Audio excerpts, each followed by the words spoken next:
Bonjour à tous, c'est Malicia. Alors aujourd'hui, on se retrouve pour une ouverture un peu spécifique. Ce n'est pas un unboxing de cartes, ni rien. Aujourd'hui, j'ai reçu un jeu que j'avais kickstarté depuis 4 ans. Et donc aujourd'hui, il arrive. Donc on va déballer ça de suite. Et je vais vous montrer ce que c'est. Hop là, ouverture du carton. Vous allez voir, c'est une boîte énorme. Alors, qui dit boîte énorme veut dire très très gros jeu. Alors attention, attention. Tintin! Vous voyez, c'est Soul Rider qui est arrivé. Alors, je vais l'enlever du carton et je reviens vous montrer tout ça un peu plus en détail. Et voilà, ça y est, il est enlevé du carton et je vous raconte pas comment il est balèze le jeu. Et il est d'une finition. J'ai acheté donc la version grimoire, elle est magnifique. Donc Soul Riders, un jeu de Marc-André, Marc-André qui est auteur de Splendor. Et donc qui a fait déjà le Splendor, c'est un jeu super sympa également. Les illustrateurs, j'ai vu Guillaume Tavernier et Magali Villeneuve qui a fait quelques les illustrations, si je me trompe pas, pour Magic. Voilà, voilà. Bon, alors, je vais vous le soulever, mais alors là, j'ai pas pris assez d'énergie pour aujourd'hui. Regardez-moi ça, comme il est magnifique. Il pèse son poids, par contre, hein. Mais il est bombé comme un grimoire. Et franchement, c'est un superbe objet de collection. Vraiment. Vraiment, vraiment. Voilà, un petit peu. Donc je pense que rien que la boîte ira en décoration sur l'étagère de jeu, quand on n'y jouera pas. Voilà, voilà. Bon, et ben on va enlever le petit cellophane. Et je vais vous montrer un petit peu ce qu'il y a à l'intérieur. Ah non, il est magnifique. Alors. Non mais vous vous rendez compte, il fait, je sais pas, je crois qu'il fait à peu près 7 kilos le truc. c'est un mastodonte. Même la boîte de Gloomhaven, alors la boîte de Gloomhaven est plus petite, peut-être un peu plus haute, mais voilà quoi. Allez, hop.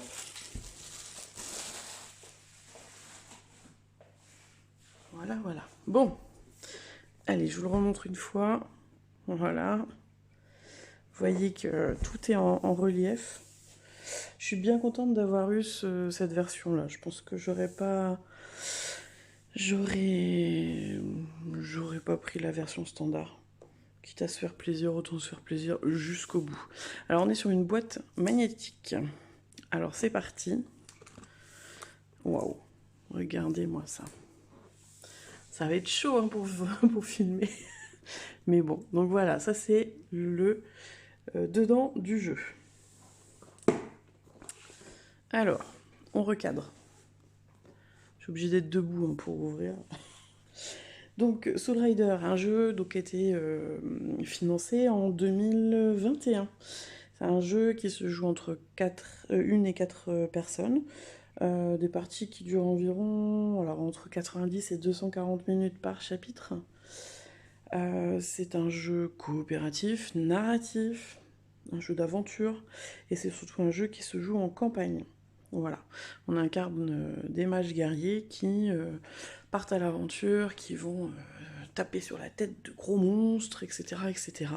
Et tout ça à travers une histoire qui se divise en 3 chapitres, plus un prologue. Voilà. Alors, allons-y, allons-y. Nous avons la règle du jeu. Oh, magnifique. Franchement, cet univers en plus fantastique médiéval, c'est top. Donc, une règle de jeu qui a l'air très bien faite. Je vous dirai ça par la suite. Avec des exemples, des illustrations. Ouais, très sympa. D'accord. Alors, tout le matériel est listé ici. Je vais voir si j'en ai besoin pour vous expliquer un petit peu plus les choses. Alors, ensuite, on a quoi? On a le Lorebook. Très joli ouvrage.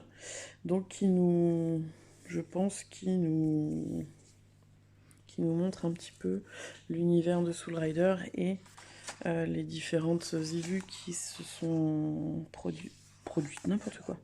Ah oui, non, c'est vraiment, oui, tout le lorebook, l'histoire,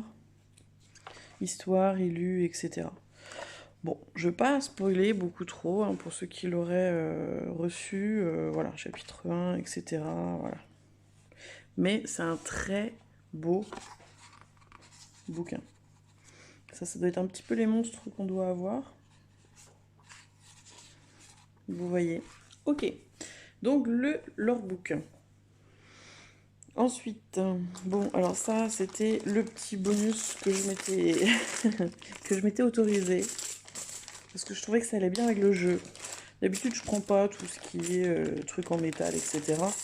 Mais là, je trouvais vraiment... C'est vraiment des pièces sonnantes et trébuchantes. Vous voyez? Alors, on va voir. C'est des vraies pièces d'or, hein. C'est trop beau. Alors, avec une forme bien particulière, hein. Alors, dans la conception, ce qu'il disait, il cherchait une façon de les manipuler super facile. Bon, excusez-moi, il manque le facilement. Et je comprends maintenant pourquoi cette encoche. Parce que ça met pile poil le pouce à l'intérieur pour pouvoir compter ses sous. Alors, c'est pas très... Voilà. Compter ses sous et pouvoir entasser facilement les pièces de monnaie. Donc, voilà. Je vais peut-être faire un petit zoom maintenant que j'ai ouvert la boîte. Donc ça, c'est les petites monnaies en métal. C'est du bruit, hein, comme s'il y avait des vrais sous-sous. Alors ici, on a sûrement des petits pions de vie. Ouais, c'est flou, là. Petits pions en bois, hein, de vie, d'attaque, on dirait. C'est peut-être les marqueurs qu'on va mettre sur le plateau qui se trouve ici. Alors, attendez. On va s'organiser autrement. La boîte est énorme, je n'arrive pas à m'organiser. Il faut de la place. Donc, on va zoomer déjà. Là, voilà. Comme ça, vous n'avez plus que l'intérieur de la boîte. On est bon? On est bon. Donc, ici, on a le plateau qui nous sert de plateau commun à tout le monde. On a une vie commune de mémoire et on a une sorte de jauge, comment dire, de... Ah, comment ça s'appelle? Pas d'événement, mais de menace. Ouais, voilà, je cherchais le mot. De menace qui va augmenter au fur et à mesure, je pense. Et donc, on va avoir, selon ce jeton, plusieurs ennemis ou des ennemis de force 2 ou 3 ou 4, voilà, à voir, à tirer. Je n'ai pas encore lu la règle, donc j'ai vu un petit peu, hein, j'ai vu le gameplay, hein, comment ça se passait, mais je n'ai pas le détail. Donc ces petits pions doivent être les pions que l'on met sur le plateau. Ensuite, qu'est-ce qu'on a de beau? On a, a priori ici, les petits deckbox, à mon avis, de chaque personnage. Donc on a Zia, Maider, voilà, et Eidonis et Brunhilde. Bon oui, Brunhilde. Voilà les 4 héros. Ah non, il y a plus que 4 héros. Ah non, je pensais qu'il y avait que 4 héros, mais ah oui, il y a les Kickstarter, les Kickstarter, les stretch goals. J'ai du mal avec l'anglais aujourd'hui. Et donc Eneko et Unai. Eneko, c'est le personnage que l'on voit sur la boîte. Unai. Ok. Bon bah ça laisse du choix, hein, aussi bien perso féminin que masculin, donc c'est nickel. Les petites boîtes pour ranger, donc ce qui va être sûrement les potions. Ça colle un peu, qu'est-ce qui colle? Les potions et les, je sais pas, les sorts ou quelque chose dans le genre, on va bien voir ce que c'est. C'est très bien fait, hein, franchement, c'est top. Ça colle un peu par là, je sais pas ce que c'est. On va voir. Alors, on a des petits inserts, je pense que ça peut nous servir pour ranger les pions. Qu'est-ce qu'on regarde? Ça, c'est le carnet de campagne. Oh là là là là là, mais regardez-moi ça, la finition. Ouais, je pense que c'est beau. C'est très beau. Donc ça, c'est pour sauvegarder les parties. Avec les différents héros qui ont été utilisés, etc. L'argent qui leur reste, les quêtes qui ont été débloquées. Bon, voilà. Et avec une finition. Alors là, on est sur du... J'arrive pas à dire. C'est semi-plastifié, on dirait. Mais c'est très très joli. C'est d'une qualité top.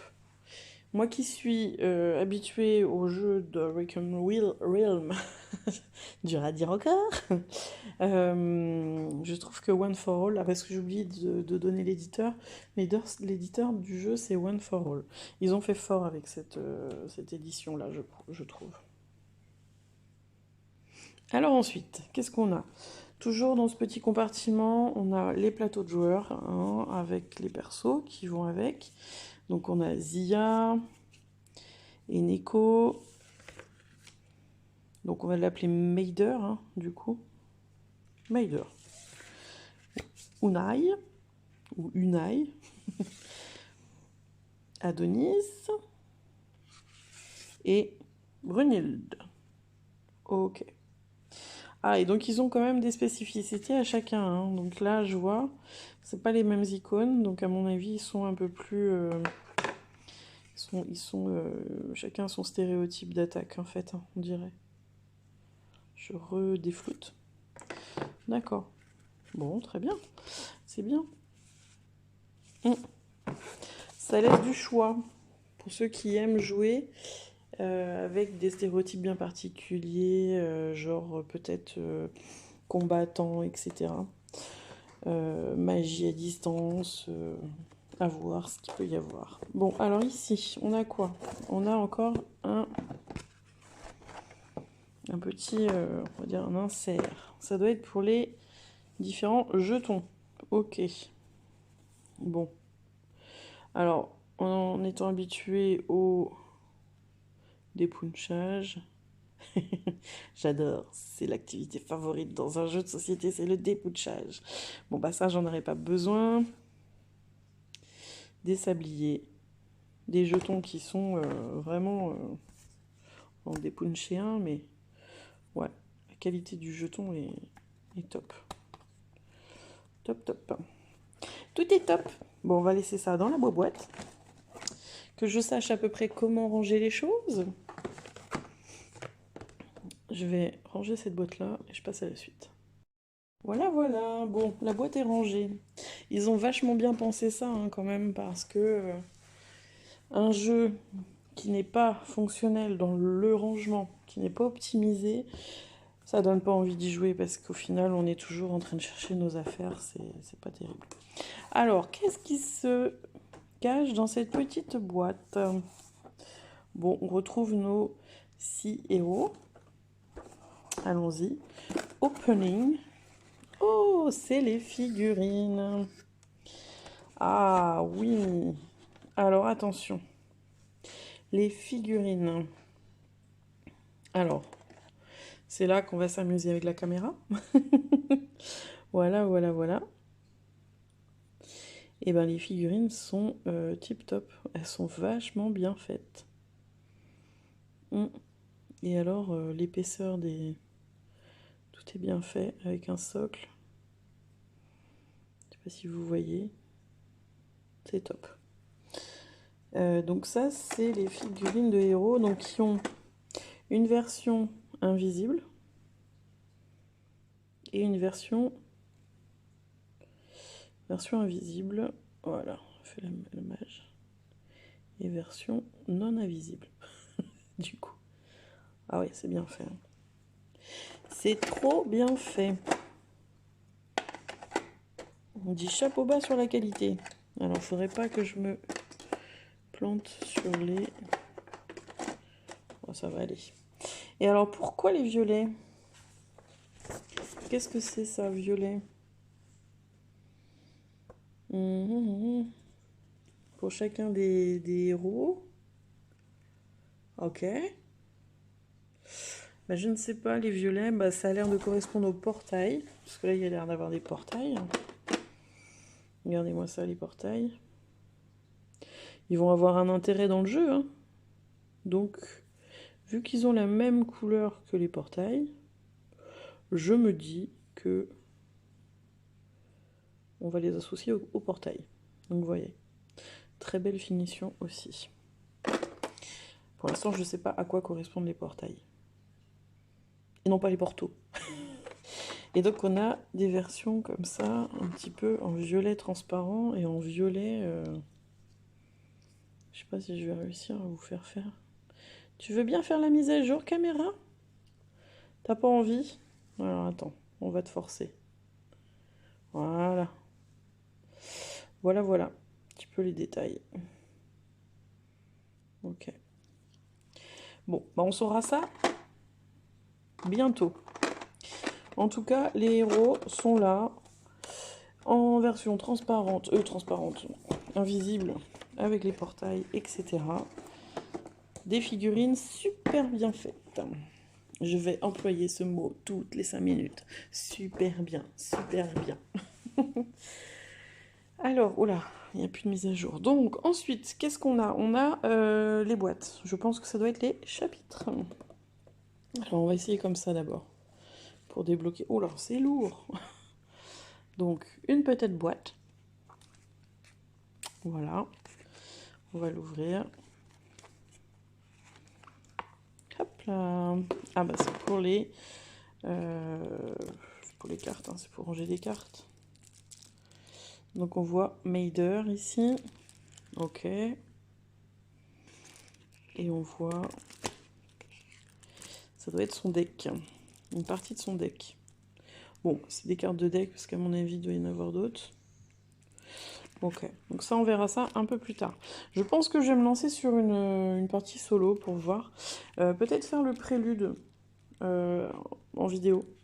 Je pense pas spoiler grand-chose, je pense qu'il y a eu des vidéos dessus déjà. Et puis comme ça, au moins, ça me permettra de voir un petit peu le matériel. Parce que bah, je déteste ouvrir les paquets de cartes tant que c'est pas rangé comme j'ai besoin que ça soit rangé. Donc, il faut faire ça dans l'ordre. Surtout avec les jeux narratifs, autrement on se retrouve mais bloqué de chez bloqué. Bon, alors on peut voir un petit peu, hein. Donc ça sera la valeur, je pense, ça va fonctionner comme des tests. Alors, c'est un mix, je pense que... Quelle mécanique de jeu a eu ça? Bah, j'ai envie de dire, c'est un peu comme... un peu comme Gloomhaven, si on veut, où on peut utiliser la carte pour plusieurs choses. Et j'ai cru comprendre que lors de tests à réaliser, ça se faisait avec des cartes et non pas avec des dés. Et il fallait avoir donc un montant supérieur. Donc je pense qu'il va falloir payer des cartes avec le nombre nécessaire. Et bon, il y a un icône ici, donc ça doit pas être les mêmes à chaque fois. Et ces icônes-là vont servir davantage ou pas, ou vont nous servir autrement. Quand je vois ici, plus 1 par carte action, bah voilà, ça peut nous aider peut-être pour ça aussi. Donc je pense que le deck a plusieurs... Le deck est donc une carte, ont plusieurs... comment dire? Plusieurs utilités. Voilà. Après, donc c'est le même dos à chaque fois. Ok. Donc plein de cartes. Des gobelins. Ah bah, voilà. Là, on est déjà sur un petit monstre. Ok, c'est un tas de monstres. Ah, par contre, je voyais pas, mais les cartes sont dorées. Le chiffre et le rond sont en mode dorure. Ah ouais, ils ont poussé jusque là, quoi. Ça se voit pas à la caméra. Ah si, voilà. Vous voyez le foil? Ouais. Je vais vous ouvrir un deck, quand même, pour voir un petit peu la qualité des cartes. Là, je pense pas faire trop de bêtises en ouvrant.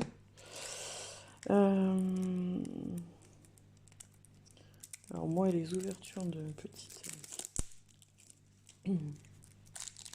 Alors, c'est moi où je rêve là.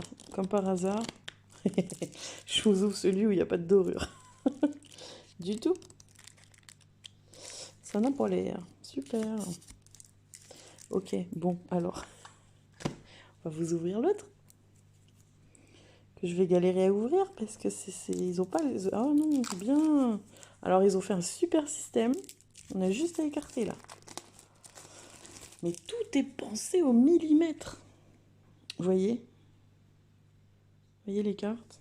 Elles ont une petite texture en relief. Mais alors pourquoi celles-ci sont... on ne sait pas. Il y a des chiffres. 1, 2, 3. Je sais pas. Mais elles sont superbes. Peut-être que c'est les sorts évolués qui sont en doré comme ça. Suspense. On en saura plus. Ah bah on en saura plus peut-être dans la... peut-être dans la règle du jeu. Alors, voyons voir. Chapitre 1, chapitre 2. Non, on veut pas ça. Qu'est-ce qu'on veut? On veut les cartes. Ouais, alors. Ah ouais, regardez. À mon avis, c'est celle-ci, les 12 cartes actions héroïques. Donc, il doit y avoir une spécificité là-dessus. Ok, bon, alors, 2 petits inserts avec des cartes. Qu'est-ce qu'on va avoir? Après, c'est les gros paquets, là. Bon Dieu. C'est divisé par chapitre. Chapitre 1, avec une belle petite... chapitre 3, ici. Belle illustration. Toujours... là, on est en glacis, et ensuite, on est en semi-relief. Le numéro 2. Hop là. Mon Dieu que c'est lourd. Ça pèse lourd. Et on va commencer par la numéro 1. Regardez-moi ça. Ah, faut prendre le temps de kiffer un peu. Bon, et une boîte, mais d'une résistance. Je pense que c'est semi-cartonné à l'intérieur. C'est magnifique. Alors, je sais pas si je peux... On a... Je vous la remets là. On a quoi? On a des enveloppes. Des systèmes d'enveloppes, on dirait. Un A, un B. À n'ouvrir, je suppose qu'à la fin. Est-ce qu'ils nous disent qu'il y a des enveloppes? Oui, il y a 2 enveloppes contenant chacune 4 fiches lieux alternatifs. Donc ça veut dire qu'on peut rejouer encore les chapitres plusieurs fois. De ce que j'avais vu dans le... Kickstarter, les chapitres, on avait beau les jouer une première fois, c'était jamais la même chose si on les rejouait. Et je crois également que ça a une importance justement de les rejouer pour se préparer à passer au chapitre suivant. Donc, mon goût de la découverte et d'aller jusqu'au bout des choses va être servi parce que je pense que le chapitre 1 va être farmé comme il n'y a pas. Voilà. Alors, là, on a des cartes lieux, donc je vais pas les ouvrir. Si jamais on joue et je filme la partie de prologue, je vous les montrerai dans cette vidéo. On va pas tout spoiler, parce que pour ceux qui veulent pas être spoilés du contenu, je vais pas le faire ici. Sauf que des fois, on est un peu spoil. Alors ici, voilà. Donc ça, c'est par chapitre. 15 cartes récits, 12 cartes ennemies, ouais, ok. Donc il y a des cartes récits, des cartes ennemies et des cartes événements. Voilà, et voilà un petit peu ce qu'il en est. Donc on ne va pas... voilà un petit ennemi qu'on peut voir là, si vous voulez. Ouais, le graphisme est beau. Donc à mon avis, vous voyez, les récompenses, donc on voit c'est à distance. Je sais pas, je déduis. 3 de boucliers. Il va nous donner peut-être la quête 3 ou quelque chose, et puis des sous pour terminer. Si on arrive à le battre, le petit gars. Voilà. Ok, donc dans chaque boîte, il y a ça. Hein. Je suis désolée pour les mises au point, là, c'est pas top. Donc ça va être les ouvertures des boîtes des chapitres, plutôt dans la partie vidéo, hop, d'ouverture. En sachant que je pense que tout est pareil. Ouais, vous voyez, la 2, on a une enveloppe, une deuxième enveloppe, 3, 4, oula, 4 enveloppes. Le chapitre 2, le culte. Et différents paquets de cartes, plein de paquets de cartes. À mon avis, il y a des heures de jeu là-dedans. Et pas que une fois ou deux. Hop, voilà. Et ça se range parfaitement bien, tout ça. Et le troisième, si vous voulez voir juste l'illustration du chapitre 3. Voilà, avec les quelques cartes qui vont avec. Je passe très vite fait pour pas que vous ayez trop de spoil. Par contre, mais je peux pas vous montrer du coup comment est représentée une carte. Une carte lieu, parce que les cartes lieu, finalement, là on se retrouve par contre dans un jeu qui est un peu plus du Seven Wonders. Mince, j'ai plus le mot, je l'ai.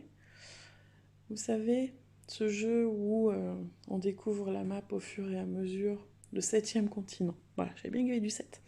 Le 7e continent. Et là, ces maps-là, on y est un peu. On découvre au fur et à mesure, on va aller dans un endroit, si on veut explorer, on fait ci, ça, etc. Bon, en tout cas, concernant l'unboxing, eh ben moi je trouve que c'est une édition hyper quali. Il est vrai qu'on n'a pas besoin d'avoir autant de figurines que ça dans un jeu, et ce jeu nous le prouve bien, parce que finalement on n'a que les personnages en figurines, et c'est pas plus mal. Les monstres et tout, bon, ça c'est au choix de chacun, mais en soi, on n'est pas obligé d'avoir une tripotée de monstres comme ça tout le temps. Et alors, il se range hyper bien grâce à toutes ces petites mini-box, ces inserts qu'ils ont mis à l'intérieur. Peut-être juste le sous-sous là qui ont du mal à se placer. Et le bouquin. Voilà, voilà. Bon, et ben j'espère que cette petite ouverture, petite mais qui a duré un petit peu de temps quand même, vous a plu. Vous avez pu voir la qualité quand même de ce jeu, de cette édition, parce qu'il faut le dire, hein, c'est une superbe édition, avec vraiment une qualité d'impression sur la boîte, etc. On n'a vraiment pas l'impression d'avoir un jeu en face de nous, mais plutôt d'avoir un gros grimoire bien épais. Et on peut également le mettre dans la bibliothèque de jeux, donc dans la ludothèque, hein. Excusez-moi. On peut le mettre dans la ludothèque en présentation sans souci. Voilà, voilà, donc c'était Soul Rider de Marc-André, édité par One for All. Et puis je vous retrouverai peut-être, éventuellement, pour une partie de prologue. Voilà, allez, ciao!